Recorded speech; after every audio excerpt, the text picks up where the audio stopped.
Hi there, it's Erica here at Royal City Nursery once again, and today I'd like to introduce you to some of my friends. They are different classes of nematodes. Now, what is a nematode? Nematodes are microscopic worm-like creatures. They're not worms, they're worm-like creatures.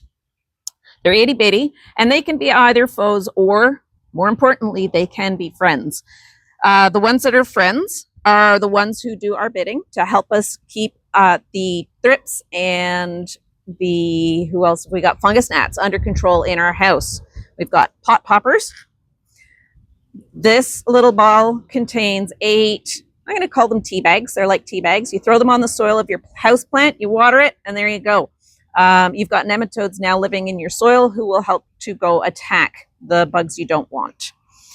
Other types that we have, we've got them for slug control in your garden.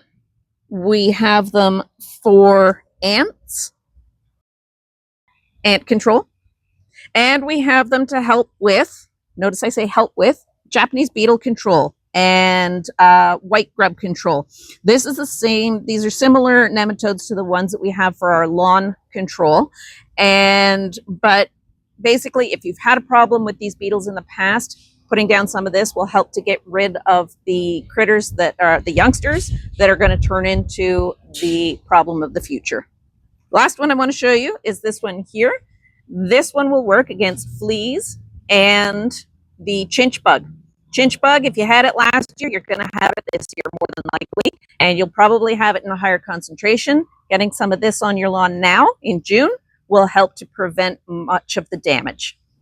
Thanks for watching, and let us know if you have any questions in the comments.